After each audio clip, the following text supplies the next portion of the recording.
Adventures of Biggles.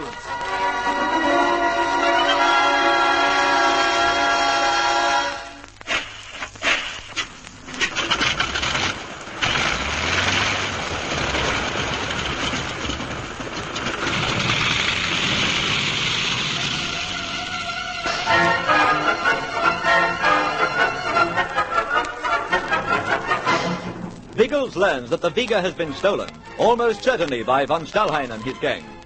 At once he remembers the yacht he saw sailing towards Cuba. With Sergeant Tom Hammonds of the Jamaica Police aboard, the flyers race out over the ocean to find the missing boat before dark. Night is falling when they see it.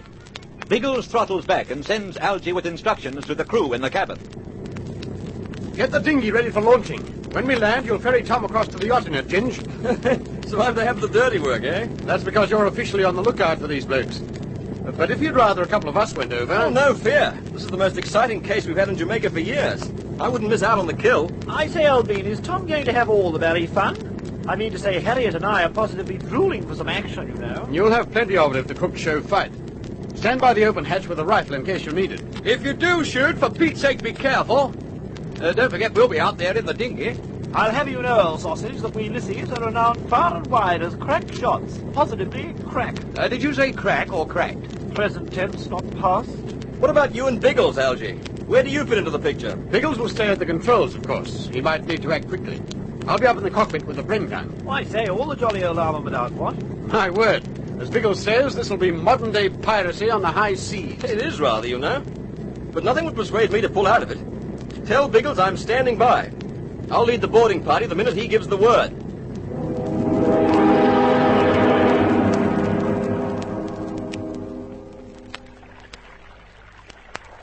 Oh, a bit chilly out here, isn't it? Nonsense, old trout. It's the heebie-jeebies. If you're frightened of the dark, you know, we Lissies are quite prepared to swap places with you. You stay in the kite, Bertie. You're less likely to wreck things there. The yacht's bearing this way, Ginge. You can move across. I can see her. About 100 yards away. She's got to swing quite close. I thought they'd sheered away when they spotted the kite. Don't waste time. They'll be past unless you get moving. Roger. Have your gun ready, Tom. Oh, don't worry.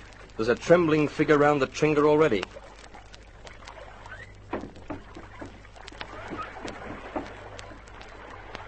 What's Ginge, Tom? If the old sausage panics, just toss him in the drink. Water usually cools him down. Oh, the clot. He'll be tossed in the drink when we get back. If there are more cracks like that. Here, pull on your starboard a bit, Ginge. I want to get into a position where I can hail them. Yeah, that should do it. You can stop rowing. They'll hear from this distance. Careful how you stand up, Tom. This dinghy isn't very big, you know. Oh, sorry. I'm just a clumsy landlubber. A bit scared, too. You'd better hail if you're going to. They'll be past in a jiffy. Ahoy there! Vega, ahoy! What you want? You in trouble? Not in the least. It's you who are in trouble. Heave to so we can come aboard. What do you say? Heave to. I'm Sergeant Hammonds of the Jamaican Police. You're going to be placed under arrest. We know nothing of police. We're going to stop. What are they going on? The cheeky devils. I wonder if Biggles can see. Oh, look at them. Sailing past without a care in the world.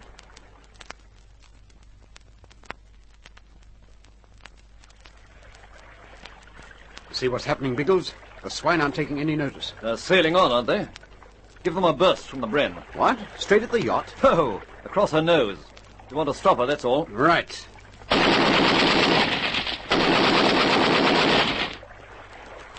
Any effects? It's hard to see from this distance. Try another.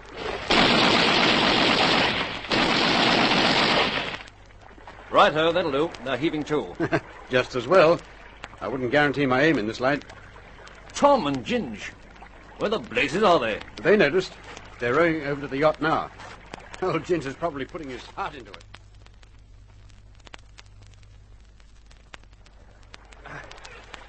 Yeah, don't bust yourself, Ginge.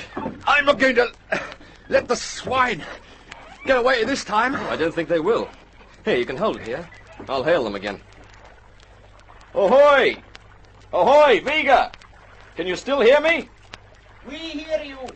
What do you call us? I called you Viga, the name of that yacht you've stolen. Now, stand by. Please, there is a mistake. Shut up and let me do the talking. I want everyone aboard the yacht to come on deck and stand in a line.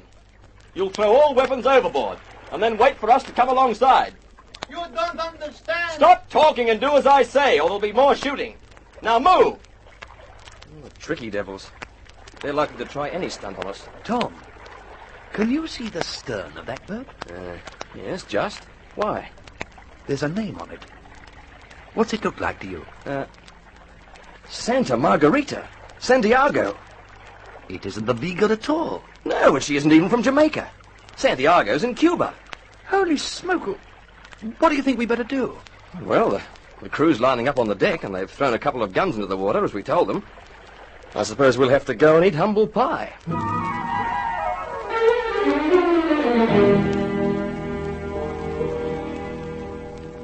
Well, they were fishermen from Santiago. And they didn't like it a bit when they heard we'd mistaken them for a gang of crooks. Sizzling sausages. You're lucky they didn't toss you into the water after their guns, what? I thought they were going to.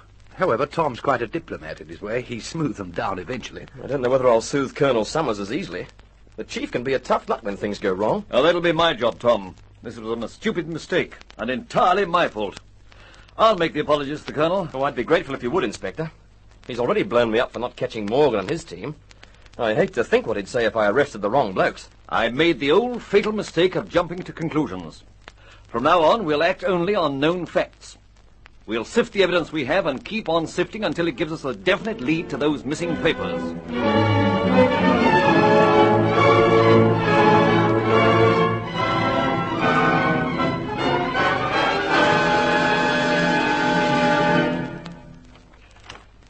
Well, don't any of you go for a stroll tonight.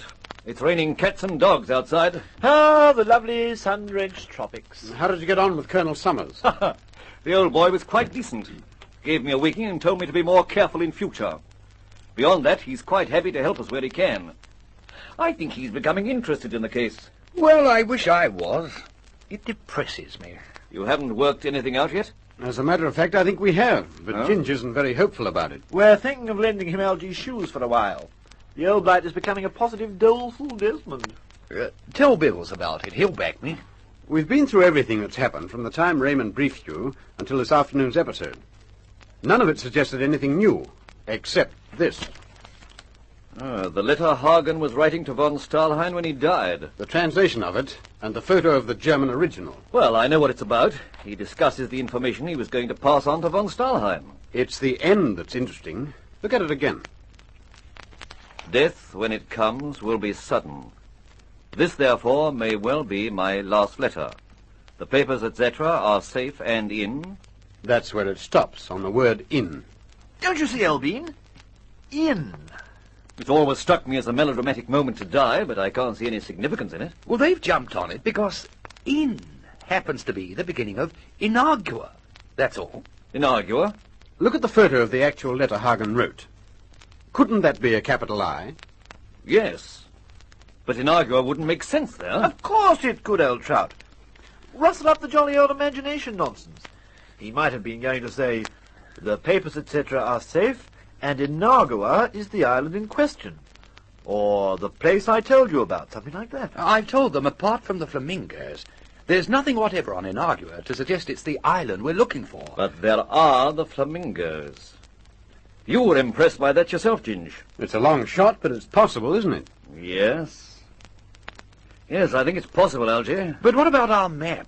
The business shaped like a pear. We may have missed something. This is a guess, of course, but it's worth following. If the rain stopped in the morning, we'll have another look at Inagua. And a darn good look.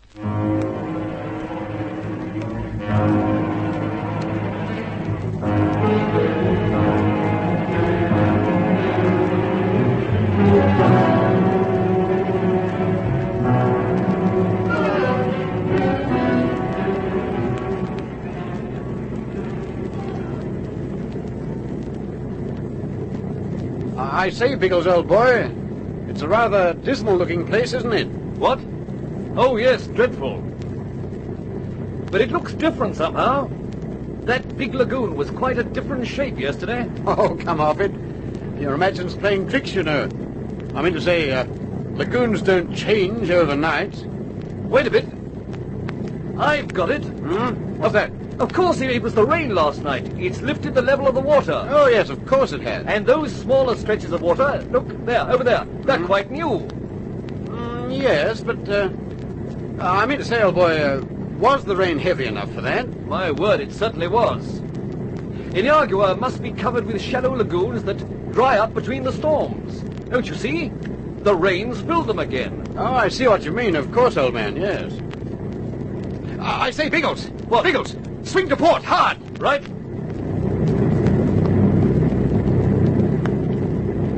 Now then, what is it? That stretch of water directly ahead of us. See the shape of it? Like a pear. Like the outline in Hagen's map. That's what we've been looking for.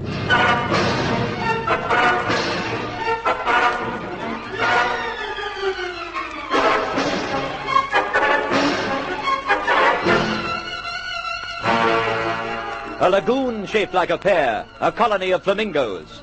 Inagua could be the island where the papers are hidden. Has von Stahlheim worked this out? Where are the crooks? The thrills will mount in the next exciting chapter of The Air Adventures of Biggles.